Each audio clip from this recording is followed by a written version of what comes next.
चलो, recently UPSC ने 2024 के मेंस एग्जाम में जीएस पेपर 3 में फूड इन्फ्लेशन से क्वेश्चन पूछा था। क्वेश्चन की स्टेटमेंट है, what are the causes of persistent high food inflation in India? Comment on the effectiveness of the monetary policy of RBI to control this type of inflation. यानी कि इस question को दो parts में पूछा गया है। पहले पार्ट में क्वेश्चन की डिमांड है कि जो फूड आइटम्स है उनके जो प्राइसेस है वो क्यों स्पाइक कर रहे हैं। व्हाट आर द कॉजेज और reason behind the spikes in the prices of food items, यानी कि जो फूड आइटम्स है वो महंगे क्यों हो रहे हैं। तो आपको बताना है what are the causes of food inflation. और दूसरे पार्ट में पूछा गया है कि जो आरबीआई की मॉनेटरी पॉलिसी है, आरबीआई की जो मॉनेटरी पॉलिसी है वो कितनी इफेक्टिव है, कितनी कारगर है in controlling this type of inflation. RBI की मॉनेटरी पॉलिसी कितनी इफेक्टिव है, कितनी कारगर है फूड इन्फ्लेशन को कंट्रोल करने में। ये क्वेश्चन दो पार्ट्स में पूछा गया है, आपको ये आना चाहिए। मैंने क्या कहा था कि आंसर राइटिंग लिखने के लिए दो चीजें जरूरी हैं। पहला तो है clear understanding of the question, कि आपको ये पता हो क्वेश्चन डिमांड क्या कर रहा है, क्वेश्चन पूछ क्या रहा है। और दूसरी चीज है कि जिस टॉपिक से क्वेश्चन पूछा जा रहा है आपके पास उस टॉपिक से सफिशिएंट नॉलेज होनी चाहिए। अब क्वेश्चन क्लियर हो गया। अब जिसको पता है कि फूड इन्फ्लेशन क्यों हो रहा है, क्या कारण है कि जो फूड आइटम्स है, जो वेजिटेबल्स हैं, आपकी जो पल्सेस है, जो मिल्क है, उसके प्राइसेस बढ़ रहे हैं, क्या कारण है आपको वो बताना है। एक बात और, जब क्वेश्चन स्पेसिफिक फूड इन्फ्लेशन के बारे में है ना और वर्ड लिमिट आपकी 150 वर्ड्स है, तो एटलीस्ट 100 वर्ड्स आपको फूड इन्फ्लेशन के बारे में बताना है कि फूड इन्फ्लेशन क्यों हो रहा है। अब दूसरी बात कि क्वेश्चन पूछा कहां से गया है, तो क्वेश्चन पूछा गया है इकोनॉमिक सर्वे से। इकोनॉमिक सर्वे का चैप्टर 3 का पेज नंबर 85 पे इस क्वेश्चन के पहले पार्ट का आपको आंसर मिल जाएगा और सेम आपको आपके एग्जाम में लिखना था। आपको अलग से कुछ परेशान होने की जरूरत नहीं थी कि क्वेश्चन कहां से पूछ लिया। और इकोनॉमिक सर्वे ऑथेंटिक सोर्स है गवर्नमेंट ऑफ इंडिया का, इसलिए बजट और इकोनॉमिक सर्वे मस्ट है यूपीएससी के लिए। अब ये आता है ना कि इकोनॉमिक सर्वे और बजट पढ़े कहां से। जब इकोनॉमिक सर्वे बजट आते हैं तो स्टूडेंट्स क्या करते हैं, मार्केट की तरफ भागते हैं कि मार्केट में नोट्स मिल जाएंगे। लेकिन जो बेस्ट सोर्स है ना इकोनॉमिक सर्वे और बजट को पढ़ने का, वो ओरिजिनल इकोनॉमिक सर्वे और बजट ही है। क्योंकि नोट से ना तो आपको कभी बजट समझ में आएगा, ना ही आपको इकोनॉमिक सर्वे समझ में आएगा, बस आपको सेटिस्फेक्शन मिल जाएगा कि मैंने खरीद लिया, वो कभी समझ में नहीं आएगा। और बजट और इकोनॉमिक सर्वे ओरिजिनल सोर्स से समझ में तभी आएगा जब आपका क्या कंसेप्ट क्लियर होंगे इकोनॉमी के। अब मेन बात कि 26 नवंबर से मैं दो कोर्सेज शुरू कर रहा हूं। एक तो है आपके integrated test series for your prelims as well as mains examination, जिसमें हम प्रीलिम्स के साथ साथ मेंस के टेस्ट भी सॉल्व करेंगे। और दूसरा है आपका foundation course, NCERT based foundation course for GS, that also for prelims as well as mains examination. अब इन दोनों ही कोर्सेज के जो लिंक है नीचे आपको डिस्क्रिप्शन बॉक्स में मिल जाएगा। जो भी स्टूडेंट इंटरेस्टेड है वो ज्वाइन कर सकता है। अगर किसी के माइंड में कोई क्वेरी है तो व्हाट्सएप पे मुझे पूछ सकता है। अब इस कोर्स में एक बात और मैं ये बता दूं कि वर्ल्ड हिस्ट्री और एथिक्स हम करेंगे प्रीलिम्स के बाद, और बाकी सारा हम प्रीलिम्स से पहले कर लेंगे। प्रीलिम्स का तो हम पूरा ही कवर करेंगे, लेकिन मैं मेंस की बता रहा हूं कि मेंस के पर्सपेक्टिव से जो वर्ल्ड हिस्ट्री और एथिक्स है वो हम कब करेंगे, जब हमारा प्रीलिम्स एग्जाम क्लियर हो जाएगा उसके बाद। और आपने अगर ये टेस्ट सीरीज ज्वाइन की है तो मुझे इससे फर्क नहीं पड़ता आपका प्रीलिम्स कैसा गया है, मैं आपको एथिक्स भी कराऊंगा, वर्ल्ड हिस्ट्री भी कराऊंगा, की भी टेस्ट सीरीज कराऊंगा। और मेन चीज, अगर स्टूडेंट्स के माइंड में ये होता है कि which is the best institute, तो बेटा मैं आपको एक बात बता देता हूं कि दुनिया का कोई भी इंस्टीट्यूट आपकी सक्सेस की गारंटी नहीं ले सकता। अगर आपकी सक्सेस की कोई गारंटी ले सकता तो स्वयं तुम हो। तो जितना तुम हार्डवर्क करोगे उतनी ही चीजें तुम्हारे लिए आसान हो जाएंगी। बाकी आप कोई सा भी इंस्टीट्यूट ज्वाइन कर लो, आई डोंट केयर। देखो अब बात आती है हमारे आंसर की कि जो फूड प्राइसेस हैं, जो फूड आइटम्स हैं, उनके प्राइसेस क्यों बढ़ रहे हैं। अब इस क्वेश्चन का आंसर कैसे लिखना है, इंट्रोडक्शन कैसा होनी चाहिए, बॉडी कैसी होनी चाहिए, फिर कंक्लूजन कैसे होनी चाहिए, उस पर आता हूं मैं। तो देखो हर क्वेश्चन को इंट्रोडक्शन की डिमांड नहीं होती। ये जरूरी नहीं है कि आप हर क्वेश्चन के आंसर में इंट्रोडक्शन लेके आए। और मोस्ट ऑफ द क्वेश्चंस में क्या है, जो इंट्रोडक्टरी लाइन है वो आपको क्वेश्चन में ही मिल जाएंगी। और जिनमें इंट्रोडक्शन की डिमांड नहीं है उन क्वेश्चंस में आपको क्या डायरेक्टली आंसर हिट करना है। जैसे कि ये question,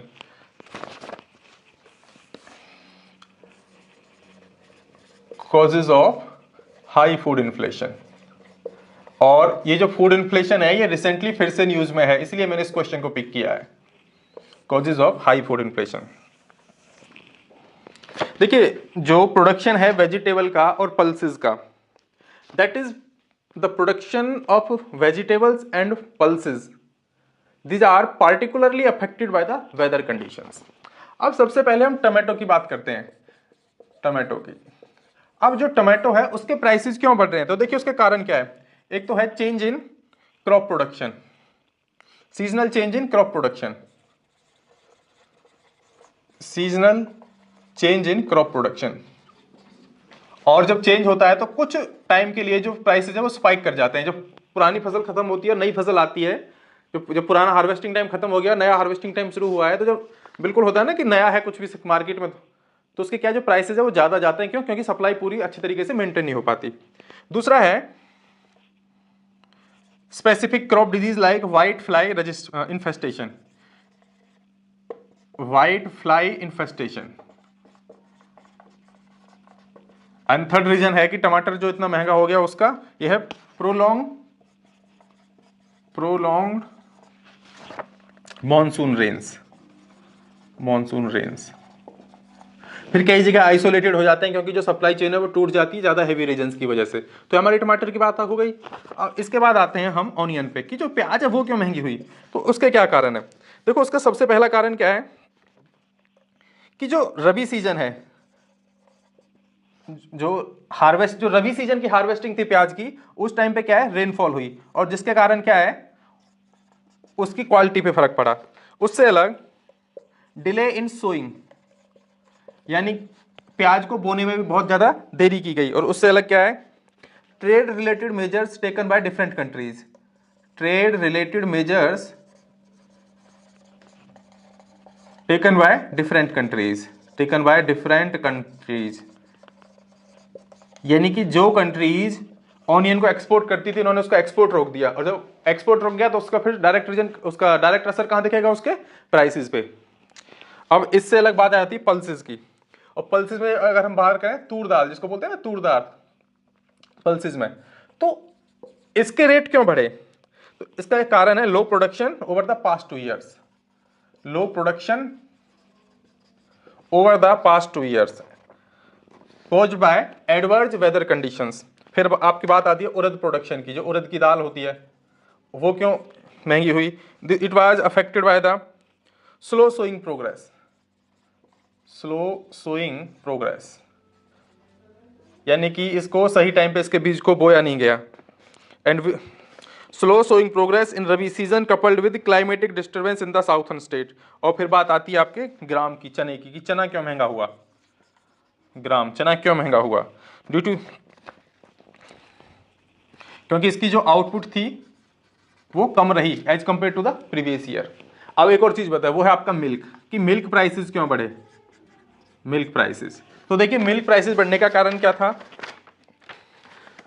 decrease in artificial insemination, decrease in artificial insemination, decrease in artificial insemination during the peak days of pandemic as well as higher cost of animal feed।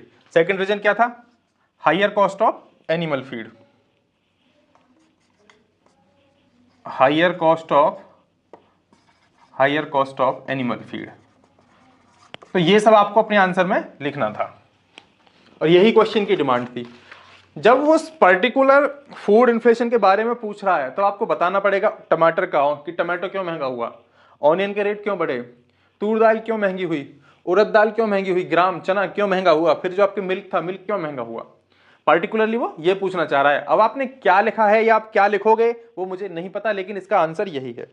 अब इसके बाद आते हैं हम अपने सेकंड क्वेश्चन के आंसर पे। हमारे सेकंड क्वेश्चन के आंसर पे जो ये पूछ रहा है कि आरबीआई की जो मॉनेटरी पॉलिसी है वो कितनी इफेक्टिव है। मैंने अपने पिछले लेक्चर में बताया था कि आरबीआई की जो मॉनेटरी पॉलिसी है वो किसको टारगेट करती है, सीपीआई को, कंज्यूमर बेस्ड इंडेक्स इन्फ्लेशन को। देखो सीपीआई बेस्ड इन्फ्लेशन को।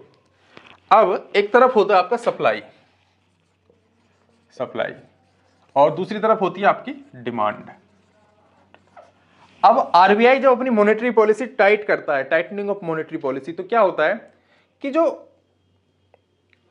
फ्लो है, जो मनी सप्लाई है मार्केट में वो कम हो जाती है। यानी आरबीआई की मॉनेटरी पॉलिसी किसको इफेक्ट करती है? डिमांड को। जब मनी सप्लाई कम होगी, लोगों के पास पैसा कम होगा खरीदने के लिए, तो वो खरीदेंगे कम। तो वो एक कारण है। यानी कि जब किसी चीज की डिमांड ज्यादा होगी तब भी क्या है, इन्फ्लेशन बढ़ेगा, और आरबीआई की मॉनेटरी पॉलिसी डिमांड को टारगेट करती है। पर अगर हम फूड इन्फ्लेशन की बात करें तो वो किसके कारण है? सप्लाई शॉक के कारण। क्योंकि जब सीजनल चेंज हो रहा है, जब हार्वेस्टिंग में सीजनल चेंज हो रहा है, या कोई फसल या क्रॉप खराब हो गई है due to heavy rain, extended period of rain, तो वो किसको इंपैक्ट कर रही है? या सप्लाई चेन नहीं बन पाई है तो वो किसको इफेक्ट कर रही है? सप्लाई साइड को। तो आरबीआई की जो मॉनेटरी पॉलिसी है वो डायरेक्ट अफेक्ट नहीं करती, वो फूड इन्फ्लेशन को डायरेक्ट अफेक्ट नहीं करती। हाँ, वो इनडायरेक्टली उसको इफेक्ट जरूर करती है। कैसे? मैंने दो चीजें बताई थी आपको। एक मैंने आपको बताया था कोर इन्फ्लेशन पिछले लेक्चर में। कोर इन्फ्लेशन, कोर इन्फ्लेशन क्या है कि सीपीआई में से जब हम फूड एंड फ्यूल इन्फ्लेशन को निकाल देते हैं तो हमारा बचता है कोर इन्फ्लेशन। और आरबीआई की जो मॉनेटरी पॉलिसी है मेनली इसी को टारगेट करती है। क्यों? क्योंकि अगर कोर इन्फ्लेशन इंक्रीज हो गया तो ये डायरेक्टली किस में चेंज हो जाएगा? ये डायरेक्टली चेंज हो जाएगा हेडलाइन इन्फ्लेशन में। तो वो कोर इन्फ्लेशन को टारगेट करती है कि कोर इन्फ्लेशन को कंट्रोल में रखे, जिससे कि ये जो फूड इन्फ्लेशन है ये बढ़ नहीं पाए। ये आपका आंसर है। कभी ऐसा होता है कि आरबीआई ने अपनी जो मॉनेटरी पॉलिसी लूज कर दी, यानी कि मार्केट में जो मनी सप्लाई है वो अच्छी ज्यादा हो गई, पहले से ज्यादा हो गई, लोन इजीली मिलने लगे। तो कभी ऐसा सुना है कि पहले जो 1 कटोरी दाल खाता था वो 2 कटोरी खाने लगा? या जिसने टाइटनिंग ऑफ मनी सप्लाई कर दी, मार्केट में जो एक्सेस लिक्विडिटी थी उसने उसको वापस खींच लिया आरबीआई ने, तो पहले जो 1 कटोरी दाल खाता था उसने भी कह दिया नहीं मैं दाल नहीं खाऊंगा। नहीं, क्यों? क्योंकि फूड इन्फ्लेशन का जो कारण है वो सिर्फ सप्लाई शॉक है। सप्लाई नहीं हो रही है तो फूड इन्फ्लेशन है। लेकिन आरबीआई जिसको टारगेट कर रही है वो डिपेंड करता है डिमांड पे। यहां तो इसीलिए डायरेक्ट कोई इंपैक्ट नहीं है, डायरेक्ट वो कुछ भी इफेक्टिव नहीं है, बट इनडायरेक्टली वो इफेक्ट करती है। कैसे? क्योंकि वो कोर इन्फ्लेशन को मेंटेन रखती है, कोर इन्फ्लेशन को टारगेट करती है, और ये उसकी कोशिश होती है कि जो कोर इन्फ्लेशन है ये हेडलाइन इन्फ्लेशन में, रिटेल इन्फ्लेशन में कन्वर्ट नहीं हो जाए। तो ये आपके क्वेश्चन का आंसर हुआ। अब जो भी स्टूडेंट्स आंसर राइटिंग या फाउंडेशन कोर्स ज्वाइन करने में इंटरेस्टेड है, नीचे आपको लिंक मिल जाएगा, और दोनों ही कोर्सेज हिंदी और इंग्लिश दोनों में अवेलेबल हैं। Thank you friends.